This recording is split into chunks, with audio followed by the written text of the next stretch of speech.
जय हिंद दोस्तों।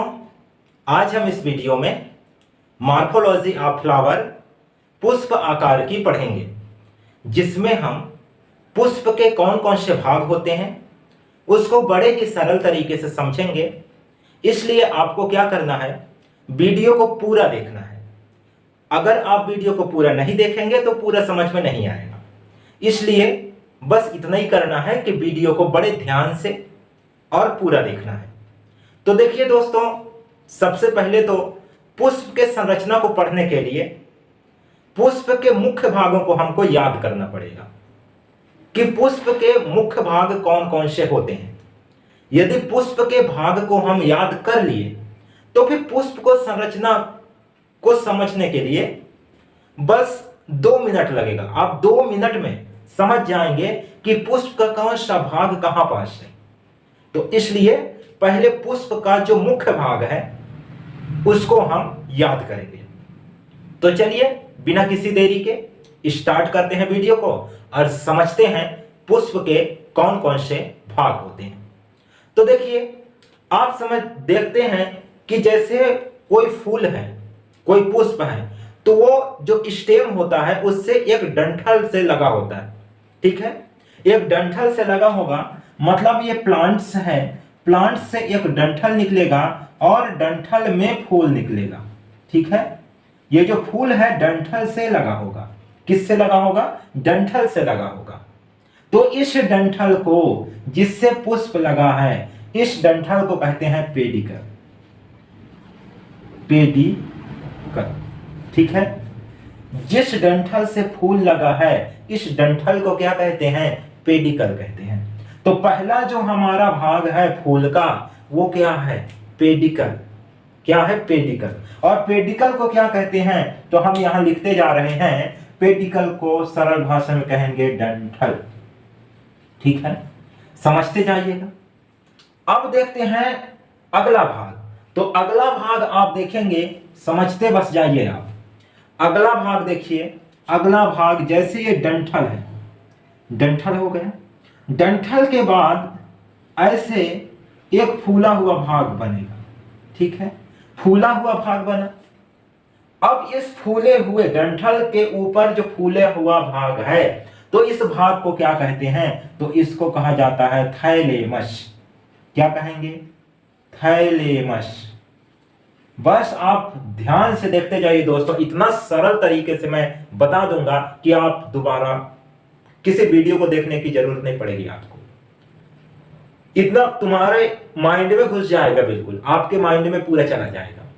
देखिए, डंठल के ऊपर फूला हुआ भाग थाइलेमस।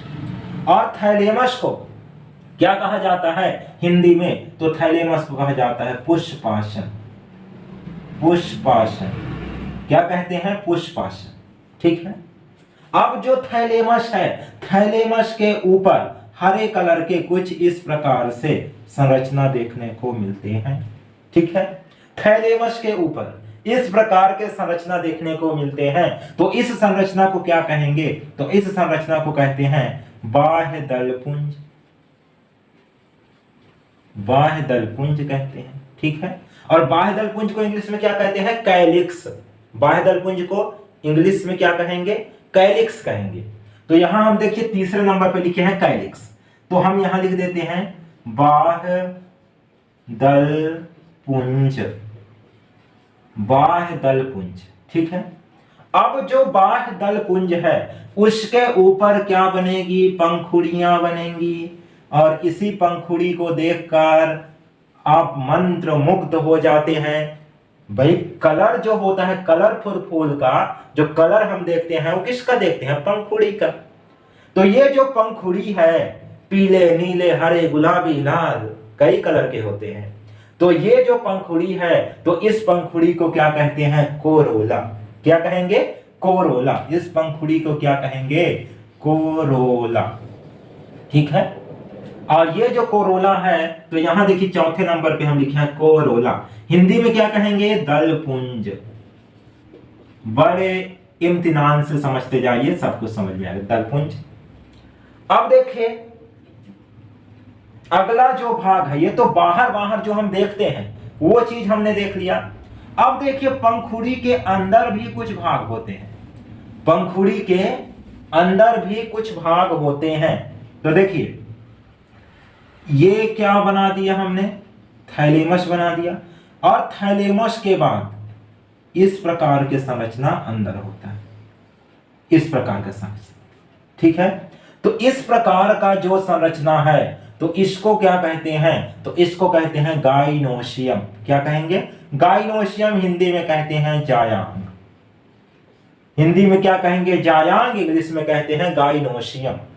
तो देखिए ये लिखे हम 6वें नंबर पे गाइनोसियम, गाइनोसियम यहां हम हिंदी में लिखते हैं जायांग। क्या लिख दिए, जायांग, ठीक है। अब जायांग के किनारे किनारे कुछ इस प्रकार के संरचना होते हैं, इस प्रकार के संरचना निकलेंगे, ठीक है, इस प्रकार के संरचना निकलेंगे, ये इस प्रकार की। तो इसको क्या कहते हैं, इसको कहते हैं पुमंग। क्या कहेंगे, इसको कहेंगे पुमंग। और पुमंग को इंग्लिश में क्या कहते हैं, एंड्रोसियम। पुमंग को इंग्लिश में क्या कहेंगे, एंड्रोसियम। तो यहां देखिए हम 5वें नंबर पे लिखे हैं एंड्रोसियम, तो इसको क्या लिख देंगे, पुमंग, ठीक है, पुमंग लिख दिए। तो ये 6 भाग आपको याद हो गए होंगे, ठीक है। पहला भाग देखिए पेडिकल, डंठल, दूसरा थैलेमस, पुष्पासन, तीसरा कैलिक्स, चौथा कोरोला, 5वां एंड्रोसियम, 6वां गाइनोसियम। ये 6 भाग तो आपको याद करना ही पड़ेगा यदि आपको पुष्प की संरचना अच्छे से समझना है तो चलिए अब देखिए जो ये संरचनाएं बनते हैं ये क्या होते हैं, कुछ समूह में बनाते हैं, ठीक है। कुछ समूह में बनता है, ये जो संरचनाएं हैं उनका समूह होता है, उन समूह को मिलाकर ये नाम रखा जाता है। तो किस किस समूह को मिलाकर क्या बनता है उसको समझते हैं। देखिए डंठल तो डंठल ही रहेगा, थैलेमस थैलेमस ही रहेगा। अब जो कैलिक्स है तो कैलिक्स क्या है, कुछ संरचनाओं का समूह है, तो उस समूह को क्या कहते हैं। तो देखिए जो कैलिक्स बनेगा तो कैलिक्स बनेगा सेपल को मिलकर, किसको मिलाकर, सेपल, सेपल को मिलाकर, मतलब कई सारे सेपल मिलेंगे तब एक कैलिक्स बनेगा। कहा जाए तो जो ग्रीन कलर का जो संरचना देखते हैं इस प्रकार के, ठीक ना, इस प्रकार के। तो देखिए 1 2 3 4 5 ये कई संरचनाएं दिख रहे हैं, तो एक संरचना को क्या कहा जाता है, सेपल कहा जाता है, ठीक है। और इसको हिंदी में क्या कहेंगे, बाह्य दल, बाह्य दल। तो आप कह सकते हैं कि कई बाह्य दल मिलकर क्या बनता है, बाह्य दल पुंज बनता है। कई बाह्य दल मिलकर क्या बनेगा, बाह्य दल पुंज बनेगा। तो इतना आपको समझ में आया होगा। अब देखिए अगला भाग है कोरोला, जिसको कहते हैं दल पुंज। तो ये जो दल पुंज होता है वो कई सारे पेटल्स मिलकर बनते हैं, पेटल, कई सारे पेटल मिलकर बनेंगे। मतलब देखना फूल के कई सारे पंखुड़ी होते हैं अलग अलग, तो जो एक पंखुड़ी है तो एक पंखुड़ी को क्या कहते हैं, पेटल कहते हैं, हिंदी में दल कहते हैं। क्या कहेंगे, दल कहेंगे। मतलब कई सारे दल मिलकर क्या बनते हैं, दल पुंज बनते हैं। इसके ऊपर जैसे ऐसे पंखुड़ी रहेंगे 1 2 3 4, तो एक पंखुड़ी को क्या कहेंगे, दल कहेंगे, पेटल कहेंगे। आपको समझ में आया होगा। अगला भाग है एंड्रोसियम, पुमंग। तो देखिए जो पुमंग होते हैं, एंड्रोसियम होते हैं, तो जो एंड्रोसियम है तो ये कई सारे स्टेमेन को मिलकर बनता है। किसका, स्टेमेंस, ठीक है, कई सारे स्टेमेंस मिलकर बनता है एंड्रोसियम। और इसी को क्या कहा जाता है, तो इसी को कहा जाता है माइक्रोस्पोरोफिल। एंड्रोसियम यानी स्टेमेंस को ही क्या बोला जाता है, माइक्रोस्पोरोफिल, ठीक है। तो जो एंड्रोसियम का इकाई है, मतलब एक है, 1 लाख, उसको क्या कहते हैं, माइक्रोस्पोरोफिल।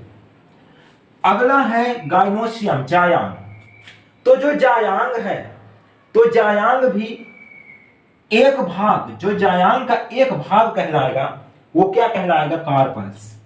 क्या कहलाएगा? कार्पल। ठीक है, कार्पल कहलाएगा।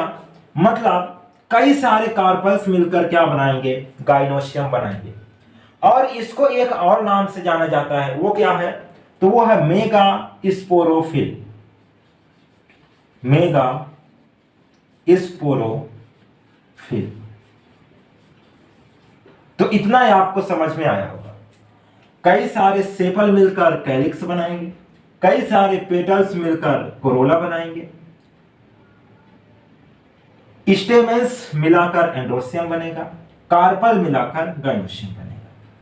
तो इतना ही आपको समझ में आया होगा। अब देखिए आगे हम बढ़ते हैं तो संरचना देखिए। अब देखिए पहले हम देख लेते हैं एंड्रोसियम। ठीक है, तो जो एंड्रोसियम होता है, तो एंड्रोसियम के 3 भाग होते हैं। एंड्रोसियम के कितने भाग होंगे? 3 भाग। कैसे? देखिए, ये हमने बना दिया एंड्रोसियम, ये एंड्रोसियम बन गया। और जो एंड्रोसियम है, तो एंड्रोसियम के 3 भाग। देखिए, ये जो भाग है, ये वाला भाग, इस भाग को क्या कहते हैं? तो इस भाग को कहते हैं एंथर। क्या कहेंगे? एंथर। और जो एंथर है, इसको हिंदी में क्या कहते हैं? परागकोश। परागकोश। एंथर को क्या कहेंगे हिंदी में? परागकोश कहेंगे। अब देखिए, जो परागकोश है उसको विभाजित करने वाली एक लाइन भी है। तो इस लाइन को क्या कहते हैं? इस लाइन को कहा जाता है कनेक्टिव। इस लाइन को क्या कहेंगे? कनेक्टिव। ठीक है, कनेक्टिव कहेंगे। हिंदी में कहते हैं योजी। योजी हिंदी में क्या कहेंगे? योजी। इंग्लिश में कहेंगे कनेक्टिव। और अगला जो भाग आता है वो एक लंबी ये संरचना है, नलीनुमा संरचना। इसको क्या कहते हैं? इसको कहते हैं फिलामेंट। फिलामेंट। और हिंदी में कहते हैं पूतंतु। हिंदी में क्या कहेंगे? पूतंतु। तो इतना भाग आपको समझ में आया होगा। ठीक है, एंथर, कनेक्टिव, फिलामेंट। लंबी संरचना क्या है? फिलामेंट। ऊपर का उभरा हुआ भाग क्या है? एंथर। और अगला जो भाग है वो क्या है? कनेक्टिव। ठीक है, जो कनेक्ट कर रहा है एंथर को। तो इतना आपको समझ में आया होगा। अब देखिए अगला भाग हम देखते हैं गाइनोशियम, जायांग। जायांग को देखते हैं। तो देखिए जो जायांग है, जायांग भी 3 भागों से मिलकर बनता है। तो कौन कौन सा भाग है? चलिए देखते हैं। तो देखिए हम जायांग का चित्र बना रहे हैं यहां। ये कुछ इस प्रकार से जायांग का चित्र बनेगा। ठीक है, यहां क्या रहेगा? थैलेमस रहता है नीचे। ठीक है, तो देखिए जायांग के 3 भाग। कौन कौन सा भाग है? तो सबसे ऊपर का भाग जो है वो है स्टिग्मा। सबसे ऊपर के भाग को क्या कहते हैं? स्टिग्मा। सबसे ऊपर का भाग क्या है? स्टिग्मा। और इसको हिंदी में क्या कहते हैं? स्टिग्मा को तो कहते हैं वर्तिकाग्र। क्या कहेंगे? वर्तिकाग्र कहेंगे। सबसे ऊपर का भाग क्या कहलाएगा? स्टिग्मा या वर्तिकाग्र। ठीक है, अब देखिए ये जो भाग है उसका ये बीच वाला नलिकाकार जो संरचना है, तो नलिकाकार संरचना को क्या कहेंगे? तो इसको कहते हैं स्टिल। आप अपने हिसाब से प्रोनाउंस कर लीजिएगा, चाहे आप स्टाइल कहें चाहे स्टिल कहें। ठीक है, लेकिन स्पेलिंग सेम लिखना है, STYLE। तो और इसको हिंदी में क्या कहते हैं? वर्तिका। वर्तिका। ठीक है, अब देखिए बीच का जो भाग है, ठीक है, बीच में कुछ इस प्रकार का भाग होता है। तो इस गोलनुमा संरचना को, इस गोलनुमा संरचना को क्या कहेंगे? तो इस गोलनुमा संरचना को कहते हैं ओवरी। हिंदी में क्या कहेंगे? अंडाशय कहेंगे। ठीक है, और अंडाशय के अंदर पाया जाता है ओव्यूल, जिसको हम अंडा कहते हैं। सॉरी बीजांड कहते हैं, ठीक ना। एग को अंडा कहेंगे। तो ये जो क्या है ओव्यूल, ये बीच वाला भाग क्या है ओव्यूल, ओव्यूल लिख सकते हैं ओव्यूल, ठीक है। सॉरी ओव्यूल, इसको क्या कहते हैं बीजांड कहते हैं। चलिए ठीक है। तो देखिए 3 भाग मिलाकर स्टिग्मा, स्टाइल और ओवरी, ये 3 भाग मिलाकर क्या बनाते हैं जायांग बनाते हैं, गाइनोसियम बनाते हैं। और इसी को गाइनोसियम को क्या कहा जाता है स्त्री केसर, क्या कहा जाएगा स्त्री केसर कहा जाएगा। और फिलामेंट, कनेक्टिव और एंथर, ये 3 भाग मिलाकर क्या बनाते हैं पुमंग बनाते हैं। और इसी को कहा जाता है पुंकेसर, क्या कहा जाएगा पुंकेसर कहा जाएगा। तो आपको समझ में आया होगा इतना भाग। अब चलिए देखते हैं यदि हम एक ही पुष्प में सभी को समेट दें तो इसकी संरचना कैसा बनेगा। जितना भाग अभी हमने अलग अलग पढ़ा उसको एक ही संरचना में, एक ही फूल में समेट दें तो उसका संरचना कैसा बनेगा। तो चलिए उसको देखते हैं। देखिए ये हमने पहले से ही चित्र बनाकर रखा है, केवल आपको समझना है। देखिए जिसको आप डंठल को पकड़ते हैं, डंठल पकड़ते हैं फूल का, उसको क्या कहते हैं पेडिकल, डंठल। उसके ऊपर का भाग क्या कहलाता है थैलेमस, जिसमें पूरा पुष्प बैठा होता है, जिसमें पूरा फूल बैठा होता है उसको कहते हैं थैलेमस। आप सरल भाषा में समझ सकते हैं कि जिस आसन पर फूल बैठा उसको कहते हैं पुष्पासन, थैलेमस कहते हैं। देखिए पूरा फूल बैठा हुआ है इसी में, ठीक है। तो इसको पुष्पासन कहे थैलेमस। थैलेमस से छोटी छोटी पत्तीनुमा संरचना हरे कलर के लगे होंगे, तो इसको कहते हैं बाह्य दलपुंज, इस प्रकार से, ठीक है। इसको कैलिक्स कहते हैं। कैलिक्स के ऊपर जो पंखुड़ी वाला भाग आता है रंग बिरंगा, नीला पीला हरा गुलाबी, तो उसको कहा जाता है कोरोला, दलपुंज कहा जाता है।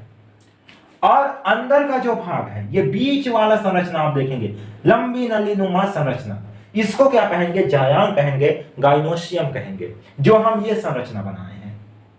और उसके अगल बगल इस प्रकार से सांप जैसे नली निकल रहे हैं ना, ये सांप जैसे, ये इस प्रकार से नली, तो इसको कहा जाता है एंड्रोसियम, हिंदी में कहते हैं पुमंग। तो ये जो हम संरचना बनाए हैं, ये संरचना, इसको क्या कहते हैं पुमंग कहते हैं। तो ये था संपूर्ण संरचना एक फूल का जो मुख्य संरचना है। तो आपको पुष्प का संरचना, मॉर्फोलॉजी ऑफ फ्लावर समझ में आया होगा। यदि वीडियो पसंद आया हो तो वीडियो को लाइक करिएगा, अपने दोस्तों के साथ शेयर कीजिएगा। और आप हमारे चैनल पर पहली बार यदि आए हैं, चैनल को सब्सक्राइब जरूर कीजिएगा। फिर मिलेंगे किसी नेक्स्ट वीडियो में नेक्स्ट टॉपिक के साथ। तब तक के लिए धन्यवाद, जय हिंद।